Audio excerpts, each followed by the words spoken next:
스웰링, 슬래킹입니다. 자, 팽창을 하는 현상이면서 성질이 되겠습니다.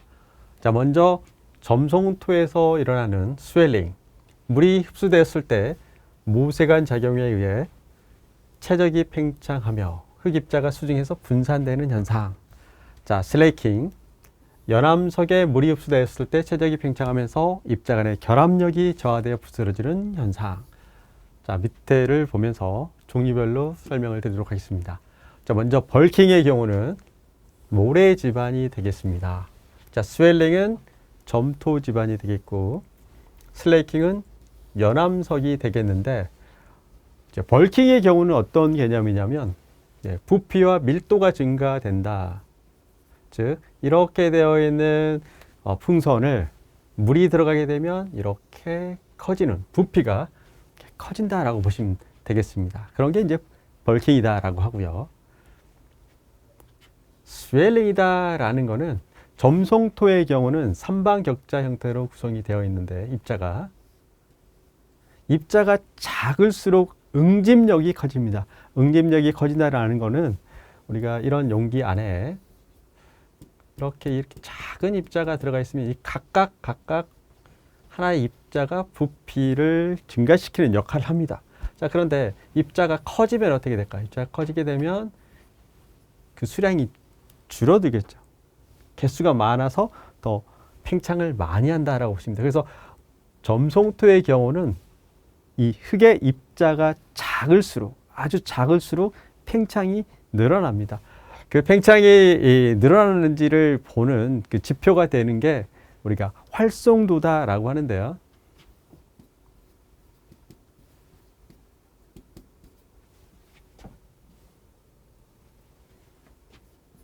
액티비티다라고 이야기를 합니다. 즉, 우리가 소송 지수가 있는데, 자, 여기에 점토의 함유량에 따라서 팽창도가 달라지는데, 자, 0.38. 자, 그리고 0.75.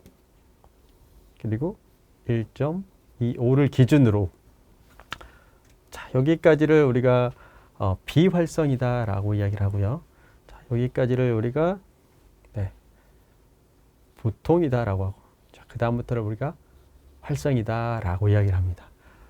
그래서 점성토의 이 점토 분포 양에 따라서 또 입자가 작을수록 많이 팽창을 합니다. 네, 그래서 그 지표가 되는 게 활성도다라고 하고, 그리고 그 팽창하는 성질, 얘를 우리가 스웰링이다라고 합니다. 자, 벌킹은 영어로 이제 밀도가 팽창한다라고 하죠. 우리가 벌크업 하듯이 이제 부피가 팽창하는 거고, 스웰링의 경우는 어떤 거냐면 모세관 현상 때문에 나오는 겁니다. 자, 그래서 모세관 현상 때문에 나오는 거기 때문에 얘 같은 경우는 입자가 삼방격자 형태로 이렇게 되어 있습니다. 자, 그런데 모세관 현상이기 때문에 이제 위쪽에 이렇게 틈새가 이렇게 있다. 자, 여기에서 이제 비가 와서 물이 이렇게 침투를 했습니다. 그러면 이 입자가 어떻게 될까요? 이렇게 커집니다. 커지겠죠. 부피가 팽창한다는 소리입니다. 이게 퍼지면서 어떻게 되냐면 밀어냅니다. 그러면서 틈새로 이렇게 올라와요. 올라오면서 어떻게 될까? 이 부분이 이렇게 계속해서 올라오니까 이렇게 부풀어 오르게 됩니다. 그래서 상부 쪽이 융기가 되게 됩니다. 이런 것들이 뭐냐면 점성토에서 우리가 이제 한 대 맞았다 그러면 부어오르는 거. 그러니까 벌킹과는 약간 다르죠. 벌킹은 밀도 자체가 팽창하는 효과가 되겠고, 스웰링의 경우는 그 틈새로 모세관 현상에서 나가면서 일정 부위가 부풀어 오는 거, 종기가 난다, 보통 이렇게 표현을 합니다. 자, 그래서 얘 같은 경우는 부어오른다, 이런 개념으로 보시면 돼요. 자, 이에 반해서 벌킹이다, 이거는 뭐냐면 집안이 이렇게 있는데 간단하게 이런 공간이 있다라고 보자고요. 자, 이 공간에 모래 입자가 이렇게 지금 4개가 가득 차 있습니다. A, B. 자, 물이 침투가 되면서 어떻게 될까요? 이게 풍선 효과가 일어나고요. 풍선 효과. 같은 무게인데 부피만 팽창을 합니다. 자, 그건 뭐냐면 저게 이제 이런 식으로 팽창을 한다는 소리죠. 이렇게.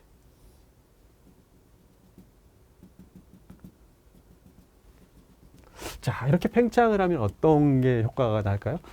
이 가운데 있던 이 조그만 입자끼리 작은 공간들이 있던 게 간격이 멀어지면서 여기 공국이 넓어지게 됩니다. 자, 그러면 똑같은 면적에서 볼 때면 몸은 많이 먹어서 커졌는데 무게는 그렇게 증가하지 않아요. 오히려 알갱이가 더 줄어들면서. 그래서 부피는 팽창을 합니다. 함수율이 보통 6에서 12% 되었을 때 가장 팽창할 때가 8%. 근데 물이 12%가 넘어가면 부피가 더 이상 팽창을 하지 않습니다. 모래는 이런 성질이에요. 그러면서 벌컵이 된다. 이런 것들이 뭐냐면 벌킹 현상입니다. 벌킹 현상. 네. 풍선을 불어서 그 공간이 더 커졌다. 이런 것들이 이제 부동치마에 일어날 수 있는 조건이 되겠고, 특히 모래지만 같은 경우는 표면에서 일어난다. 표면에서. 점성토의 경우는 물이 흡수되면서 어떻게 될까요? 그 얇은 틈새로 빠져나가면서 융기가 된다. 자, 그래서 벌킹과 스웨일링 같은 경우는 어디에 써먹느냐, 이게 중요하겠죠. 어디에 써먹냐면 활주로 공사를 할 때 지표가 됩니다. 활주로 공사를 할 때. 그리고 도로 공사. 그래서 활성도 지수 가지고 활주로. 그리고 도로 공사를 할 때. 네. 그러나 이제 벌킹 같은 경우는 그렇게 크지가 않습니다. 중요한 거는 우리가 공항공사 이런 거 할 때는 아무래도 바닷가 근처에서 보통 많이 하죠. 그러니까 스웨일링. 개념이 좀 다르다라고 보시면 돼요. 이게 밀도가 팽창한다. 얘는 부어오른다. 그리고 입자가 틈새로 빠져나간다. 이런 개념이에요. 자, 이에 반해서 이 슬레이킹은 영어로 이제 느슨해진다. 느슨하다. 느슨해진다. 이게 봐보면 우리 이제 운동할 때 보면 수축 팽창, 뭐 이완 있게 하죠. 이완. 이두 4세트 마지막에 한 10개 딱 끝냈는데 트레이너가 와서 갑자기 5개만 더 갑자기 떨어뜨리려고 하는데 5개만 더 해서 계속 잡아주면서 잡아주겠다고 하고 올리죠. 그래서 그만두려고 하는데 다시 또 3개만 더, 또 하나만 더 이렇게 하죠. 다 끝내면 어떻게 돼? 힘이 빠지잖아요. 떨어집니다. 떨어지면 어떻게 돼요? 힘이 없으니까 충격이 가해지면서 기울어지죠. 자, 그래서 이렇게 산에 안반이 이렇게 튀어나와 있는 형태가 있고, 안반이 이런 형태로 되어 있습니다. 또 안반이 또 이렇게 되어 있고, 중간에 흙이 있을 수도 있고, 그 다음에 또 안반이 뭐 이런 식으로 분포가 되어 있을 수 있겠죠.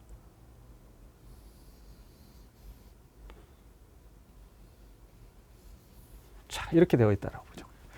자, 그런데 갑자기 이제 물이 계속해서 와서 이 사이로 들어왔어요. 자, 그러면 물에도 이제 압력이 가해지겠죠. 계속해서 틈새가 나오면서 이렇게 된 안반도 마찬가지로 이렇게 커지면 얘는 어떻게 이런 밀리겠죠. 얘는 밑으로 내려가지는 않겠고 또 얘를 밀어내겠죠. 공간이 커지고, 즉 이 안반도 이렇게 균형도 이루어지고 커진단 말이에요. 그렇게 되면 어떻게 될까요? 네, 이완이 되면서 힘이 빠지면서 놓으려고 했죠. 똑같아집니다. 슬레이킹은 이완되는 현상이구나. 왜 이완이 될까? 느슨해지면서 이완된다. 이런 게 이제 슬래킹. 그러니까 팽창 개념보다는 팽창이 되면서 결합력이 저하된다. 이 개념으로 보시면 돼요. 그래서 구분을 다 해놨죠. 사질투에서는 표면 장력. 이 표면 장력은 물이라는 게 분산이 되지 않고 자기들끼리 뭉치려고 하는 형상이 생깁니다. 입자끼리. 그래서 단면적을 될 수 있으면 크게 하게 되면 굴러가 버리니까 단면적을 최대한 구리지 않고 잡아당기려고 해요. 이슬이 맺히는 이유도 그거죠. 계속해서 잡아서 몸집을 키우려고 해요. 몸집을 죽이려고 해요. 그러면서 표면 장력이 생기면서 최적이 팽창합니다. 지금 여기 이야기하는 거예요. 물이 이렇게 이제 커지면서 그러니까 각각 입자들이 있는데 이 입자가 물이 오면은 여기까지는 내 구역이야, 내 구역이야 이렇게 자기들끼리 뭉치려고 합니다. 입자끼리 하나씩 하나씩 이제 분리가 돼가지고 그렇다 보니까 팽창이 되면서 어떻게 될까요? 만약에 틈이 있다든가 아니면 균형이 맞지 않는다든가 그렇게 되면 치마가 될 수가 있겠죠. 그래서 성질이 다 달라요. 여기서는 표면 장력, 여기서는 모세관 현상. 자, 슬레이킹에서는 느슨해진다, 이완된다. 그래서 최적이 팽창하면서 입자 간의 상호 결합력이 균형을 잃게 되죠. 이런 것들이 이제 슬레이킹이다라고 해요. 그래서 이 영어 단어 하나하나의 의미를 좀 보시고 그림을 그려놓고 이해를 하셔야 조금 더 쉽겠고요. 이런 것들은 어디에 들어가느냐? 아까도 얘기했지만 활주로, 도로공사할 때, 그럴 때 주로 들어갑니다. 그래서 건축공사를 할 때에 만약에 이걸 써먹는다 그러면은 샌드 벌킹과 스웨일링 정도. 슬래킹 같은 경우는 안전사고 위험 뭐 이럴 때만 써먹고 이런 것들을 부동치마에다 혹시 또 집어넣게 되면은 약간 좋은 점수를 못 받을 수가 있어요. 그래서 스웨일링과 벌킹을 비교해서 집안을 놓고 하는 거는 나쁘지 않습니다. 자, 집안에 미치는 영향에서 팽위 현상은 계절에 따라 수축과 팽창에 의해서 집안이 치마가 발생된다. 아무래도 우리가 이런 부분들은 이제 동결 심도와 연관이 있죠. 우리 서울 그리고 대전 그리고 광주, 대구 그리고 부산 이렇게 해서 동결선 위치가 다 다른데 거기에 따라서 달라질 수가 있습니다. 그래서 자연적인 원인에서 집안의 윤기다. 아까도 얘기했지만 여기 부분이 이렇게 올라올 수 있는 이런 부분들의 위험성이 있습니다. 점성토 부분을 우리가 걷다 보면은 발을 밟으면 어떻게 될까요? 반대쪽이 나오고 막 이렇죠. 비화 현상. 절토면의 탈락이다. 암석이 어떻게 돼?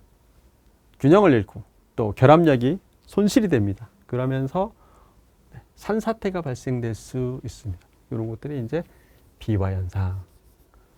자, 이렇게 해서 이걸 아무 데다 응용하는 게 아니라 이런 것들은 안전사고 또는 이제 뭐 집안에 부동치마가 뭐 일어난다. 그러면 슬래킹을 빼고 스웨일링과 벌킹 같은 경우는 점성토 사질토 구분을 해서 간략하게 적어주시면 좋을 것 같고요. 근본적인 원인은 아닙니다. 근본적인 원인은 아니에요. 큰 건물 공사할 때는 아예 집안 개량이 이루어지기 때문에 근본적인 원인은 뭐 안 됩니다. 그래서 뭐 간단한 사례로 적는 건 좋지만 무리하게끔 부동치마 직접적인 원인이다 이렇게 적는 거는 뭐 그닥 좋은 아이템은 아니다라고 보시면 될 것 같습니다.